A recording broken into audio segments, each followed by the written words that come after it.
नमस्कार। मैं छत्तीसगढ़ अखबार के यूट्यूब चैनल इंडिया आजकल के स्टूडियो में रोज की आदत बिगड़ी हुई है, अखबार के बिल्डिंग की छत से बोल रहा हूं, सुनील कुमार। आज ठंड कुछ ज़्यादा लग रही है और मुझे लगा कि स्टूडियो के भीतर रिकॉर्ड करने से कुछ बिजली भी लगती है वहां पर, तो क्यों न छत पे कोशिश की जाए। हमारे वीडियोग्राफर का कहना है कि आसपास की कुछ आवाज़ आ सकती है, शोरगुल हो सकता है। देखते हैं एक बार प्रयोग करके कि आपको यहाँ से आवाज़ कैसी आती है। चेहरा तो मेरा धूप में आपको ठीक ही दिखेगा, ऐसी उम्मीद है। आज मैं जिस मुद्दे पर बोलने जा रहा हूँ बहुत छोटा सा मुद्दा है, लेकिन बड़ा महत्वपूर्ण है। कल छत्तीसगढ़ में व्यावसायिक परीक्षा मंडल की एक इम्तिहान हुआ, जिसमें किसी नौकरी के लिए हजारों लोग शामिल हुए। छोटी छोटी सी नौकरी के लिए भी हजारों लोग शामिल होते हैं। जगह जगह परीक्षा केंद्र की तस्वीरें आई। कहीं पर लड़कियां पूरे बाह का कुर्ता पहन के चली गई थी, तो उनके बाह को काट दिया गया कैंची से, उसके बाद इजाज़त दी गई।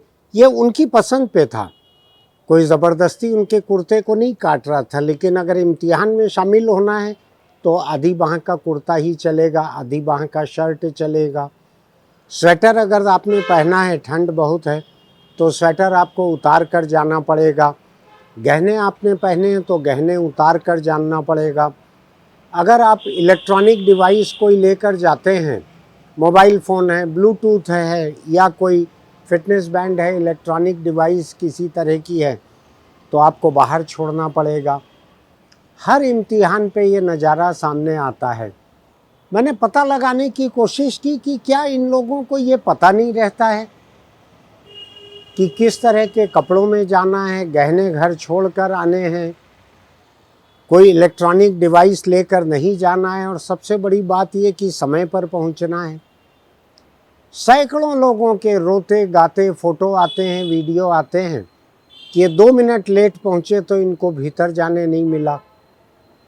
अब जो इम्तिहान ले रहे हैं सेंटर, वो अपने गेट पर क्या करें, कैसे तय करें कि वो 2 मिनट लेट को इजाज़त देंगे, तो 3 मिनट वाले कहेंगे कि हम तो उनसे कुल 1 मिनट लेट आए हैं। मुझको एक चीज़ लगती है कि जो लोग इतने लापरवाह हैं कि व्यावसायिक परीक्षा मंडल के लिखित आदेश, लिखित निर्देश, उसको भी ध्यान से नहीं पढ़ते, वो सरकारी नौकरी कैसे करेंगे। बड़ा साफ साफ लिखा हुआ है। मैं ये फ़ोन लेकर इसलिए खड़ा हूँ आपके सामने। एक तो हमारी रिकॉर्डिंग में इलेक्ट्रॉनिक डिवाइस पे कोई रोक नहीं है। दूसरा, ये मेरे सामने अभी लैपटॉप रखने की सहूलियत नहीं है, तो मुझको ये निर्देश व्यावसायिक परीक्षा मंडल के अपने मोबाइल फ़ोन पर देखने हैं। इसमें साफ लिखा हुआ है, परीक्षार्थियों को हल्के रंग के, आधे बाजू के, सादे कपड़े पहनने हैं, सिर्फ काले और नीले डॉट पेन का उपयोग करना है। परीक्षा शुरू होने के कम से कम 2 घंटे पहले केंद्र पहुंच जाना है। इलेक्ट्रॉनिक गैजेट, गहने, बेल्ट, पर्स ले जाना पूरी तरह से वर्जित है। ऐसी सब चीज़ें लिखी हुई हैं। मुझको लगता है कि आप जब, ये प्राइमरी स्कूल की परीक्षा नहीं है कि छोटे बच्चे देने जा रहे हैं, ये नौकरी के लिए इम्तिहान है। आप नौकरी मांग रहे हैं, आप नौकरी के लिए अप्लाई कर रहे हैं, उसके बावजूद अगर ये साफ साफ लिखा हुआ जो है, इसको भी अगर आप नहीं मान सकते, इसको पढ़ते नहीं ध्यान से, तो आपको नौकरी कैसे दी जाए। नौकरी में तो और अधिक जिम्मेदारी से काम करना पड़ता है। तो मैं चाहे पीएमटी पीईटी की एग्ज़ाम रहे, चाहे कोई भी और एग्ज़ाम रहे, उसमें जो लिखा हुआ है, बहुत छोटे बच्चों के लिए तो माँ बाप पढ़ लेते हैं कि क्या लिखा हुआ है। बाकी लोग तो खुद इस लायक रहते हैं कि पढ़ के नियमों को मान सकें, नियमों का ध्यान रखें, किस रंग के पेन से लिखना है इसका ध्यान रखें। मोबाइल फ़ोन लेके नहीं जाना है। आप अकेले चले जाएंगे मोबाइल फ़ोन लेकर, तो आपको किसी ठेले पर रखना पड़ेगा, पास की दुकान में रखना पड़ेगा। वो लोग हो सकता है भाड़ा भी मांगने लगें, 10-20 रुपए। हो सकता है आपके सामान की हिफाजत भी ना हो। हम में से हर किसी को इतनी जिम्मेदारी तो रखना चाहिए कि जो लिखित निर्देश हैं और ऐसे हर इम्तिहान के बाद अखबारों में छपता है, टीवी के न्यूज़ बुलेटिन में दिखता है, लोग रो रहे हैं, फूट फूट के रो रहे हैं कि कुल 2 मिनट लेट पहुँचे। आपको कहा जा रहा है कि 2 घंटे पहले पहुँचिए वहाँ पे, आप लेट पहुँच रहे हैं वहाँ। क्यों समय पर नहीं पहुँचते? 10-15 मिनट पहले पहुँच जाइए। ट्रैफिक जाम होने का खतरा है, आपके दुपहिए चौपहिए का चक्का पंक्चर हो सकता है, उसमें 20-25 मिनट देर हो सकती है। तो आप समय के पहले पहुँच जाइए, सुझाए गए कपड़े पहन के जाइए, जो सामान लाने की मनाही की गई है उसको छोड़ने का इंतज़ाम कर लीजिए, या तो आपके साथ में कोई रहे उनके पास छोड़ दीजिए। इतनी मामूली सी बात को मानने में क्या दिक्कत है? इसके बाद हम बहस करें गेट पे चौकीदार से कि 2 ही मिनट तो लेट हुआ है, तो मुझको हमदर्दी होती है। चाहे वो एयरपोर्ट पे, एयरलाइंस में आप काउंटर पे लेट पहुंचते हैं तो आपको भीतर तो जाने नहीं मिलता, वहाँ छोटी मोटी आप बहस करते हैं लेकिन आपको जाने नहीं मिलता। इम्तिहान की जगह आपको जाने नहीं मिलता। स्टेशन आप जाते हैं, लेट पहुँचेंगे तो ट्रेन छूट जाएगी। इस बात को समझ लीजिए, जिंदगी में पंक्चुअल होने के अपने अलग फ़ायदे हैं। मेरे जैसे व्यक्ति जो पंक्चुअल हैं, इनको एक अलग किस्म की निराशा और भड़ास भी इनको रहता है। कैसे रहता है बतलाता हूँ मैं आपको। किसी से मिलने का समय तय हुआ तो मैं उस समय के पहले पहुँच जाता हूँ या अपना काम खत्म करके इंतज़ार करता हूँ। लोग आते हैं देर से, कोई 15 मिनट, कोई आधा घंटा लेट पहुँचते हैं। मैं उनको पहले से बतला देता हूँ जो मुझसे मिलने वाले हैं कि हमारी मुलाकात इतने बजे ख़त्म होगी, आप कभी भी आए, मुलाकात इतने बजे ख़त्म हो जाएगी। कुछ लोगों को बुरा भी लगता है, लेकिन जो लेट लतीफ़ जो लोग हैं, मैं नहीं जानता, लतीफ़ भाई इसका बुरा मानेंगे, नाम है लतीफ़, लेकिन क्यों शुरू हुआ है मुझको नहीं मालूम। मैं तो मेरे आसपास हर नाम के लोगों को लेट होते देखता हूँ। एक कोई व्यक्ति, एक कोई चुनाव लड़ रहे हैं, उनको मेरी मदद की उम्मीद है कि मैं मदद करूंगा चुनाव जीतने में। उनको भी मेरे से मिलने के लिए समय पे आने की फुर्सत नहीं है, वो भी 20 मिनट लेट पहुंच रहे हैं मुझसे मिलने के लिए और मदद की उम्मीद लेकर आ रहे हैं कि मैं पहली बार ज़िंदगी में मिलूंगा और उनकी मदद करूंगा, और 20 मिनट लेट भी आ रहे हैं।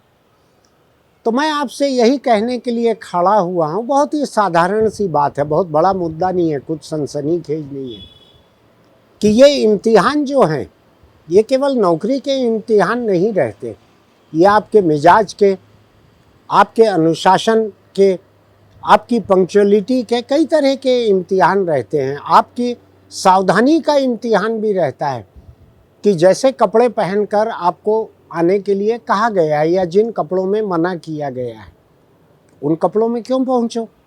उसमें लिखा हुआ है कि आपको हाफ स्वेटर की ही इजाज़त दी जाएगी, हाफ शर्ट की ही इजाज़त दी जाएगी। ये भी लिखा हुआ है कि अगर स्वेटर पहन के आएंगे आप तो स्वेटर को उतार कर भी दिखाना पड़ सकता है आपको। कई तरह की बातें हैं। तो मैं ये कहने के लिए आपसे यहाँ पर आज आया हूँ कैमरे के सामने कि ये इम्तिहान केवल उसी हॉल में घुसने का इम्तिहान नहीं है, ये आपकी पंक्चुअलिटी का, आपकी गंभीरता का, आपके अनुशासन का, इन सभी चीज़ों का इम्तिहान रहता है। ये जब किसी से आपको मिलने जाना हो, इम्तिहान ही नहीं, मिलने भी जाना हो, 10 मिनट पहले पहुंचिए वहाँ पर। आप इतनी आज़ादी मत लीजिए। मैं तो अपने दोस्तों से भी आज़ादी नहीं लेता, मैं एक एक मिनट का ध्यान रखता हूँ, दूसरे के वक्त का और अपने वक्त का भी। मुझको अगर कोई ज़रूरी काम नहीं रहता है तो भी अगर कोई लेट आते हैं तो मैं उनको कह देता हूँ कि मैं अब अवेलेबल नहीं हूँ, मेरी दूसरों से मुलाकात तय है, मैं आपसे आज नहीं मिल पाऊँगा, ताकि उनको अगली बार याद रहे ये बात। मैं खुद भी ध्यान रखता हूँ, औरों से भी उम्मीद करता हूँ, आपको भी ध्यान रखना चाहिए लगे हाथों। मैं आपको एक और बात बताता हूँ, किसी से आपको मुलाकात करनी है तो आप मुलाकात शुरू होने के समय को तो तय करते हैं कि मैं 3 बजे पहुँच जाऊँगा या आप 3 बजे आ जाइए। आपको मीटिंग या मुलाकात खत्म होने का समय भी तय करना चाहिए। कुछ लोग 3 बजे मुझसे मुलाकात तय करते हैं, 3:15 बजे फ़ोन आता है कि मैं 10 मिनट में पहुंच रहा हूं या पहुंच रही हूं। 3:25 पर आते हैं। मैं उनको बतला देता हूं कि 3:30 तक का अपना समय तय था। अब मेरे पास एक जूम मीटिंग है, मुझको भी एक मीटिंग करना है ऑनलाइन, तो मैं अब आपसे नहीं मिल पाऊंगा। कभी कभी मैं झूठ भी कहता हूं इस बात को, ताकि लोगों को एक सबक मिले। आम तौर पे लोगों की आदत ये थी, मैं इधर से निकल रहा था सामने से, तो सोचा आपके साथ चाय पीते जाऊं। तो मैंने बहुत साल पहले चाय ठेला बंद कर दिया। मैं अब अखबार में काम करता हूं पिछले करीब 49 साल से। उसके पहले चाय ठेला चलाता था मान लीजिए। तो अब मैं इस तरह से आते जाते राह से गुजरते दोस्तों को चाय पिलाने के लिए उपलब्ध नहीं रहता। आप अपनी ज़िंदगी में थोड़ी सी गंभीरता रखिए, कम से कम औपचारिक मुलाकातों में, औपचारिक बातों में। और इम्तिहान तो सबसे ही औपचारिक है। कोई इंटरव्यू है, इम्तिहान है, सबसे ही औपचारिक है। समय के पहले पहुंचिए, मुद्दे की बात कीजिए, उटपटांग इधर उधर की हरकत मत कीजिए। कहीं आप किसी की कॉपी देखते बैठे हैं तो बाहर निकाल दिए जाएंगे। तो जो लोग इम्तिहान में गलत कपड़े पहन कर पहुँचते हैं, गहने पहन कर पहुँचते हैं, गैजेट्स लेकर पहुँचते हैं, उनको रोक दिया जाता है, लेट पहुँचने से रोक दिया जाता है, उनके साथ मेरी हमदर्दी नहीं है। वो उस इम्तिहान को पास करने लायक नहीं है, वो नौकरी पाने लायक नहीं है। आपको अगर किसी महत्वपूर्ण दाखिला इम्तिहान में शामिल होना है, दाखिला कहीं पे पाना है, तो आपको पंक्चुअल रहना पड़ेगा, नियमों का पालन करना पड़ेगा। नौकरी और बड़ी चीज़ रहती है दाखिला इम्तिहान से। रिटन एग्ज़ाम के बाद इंटरव्यू रहता है, अगर आप उसमें लेट पहुंचेंगे कोई आपसे बात नहीं करेंगे। तो मेरी ये बात जो है छात्र छात्राओं से, बेरोजगारों से, नौजवानों से तो है ही, लेकिन ज़िंदगी में बाकी तमाम लोगों से भी है। पंक्चुअल रहिए, गंभीर रहिए, समय पे पहुंचिए, समय पे मुलाकात को ख़त्म भी कीजिए। आप जिससे मिल रहे हैं उनको ये बोलने का मौका मत दीजिए, ठीक है फिर मिलेंगे अगली बार, ये बोलने का मौका मत दीजिए। समय खुद ही देख लीजिए। आपने 3:30 तक कहा था, अब मैं निकलता हूँ यहाँ से या निकलती हूँ। सोच के देखिएगा। मेरी बात बड़ी साधारण सी है, अदना सी बात है, लेकिन असल ज़िंदगी में आपको इससे फ़ायदे बहुत होंगे। आज मैं हेलमेट, तंबाकू वगैरह का और कोई संदेश देना नहीं चाहता। ये आज की पूरी बात जो है, ये गंभीरता, अनुशासन और पंक्चुअलिटी, इन बातों को लेकर है। इसको ध्यान में रखेंगे तो आपका बड़ा फ़ायदा होगा। अपने आसपास के लोगों को भी मेरी कही हुई इस बात को सुनाना या दिखाना कोशिश कीजिएगा। फिर मिलेंगे।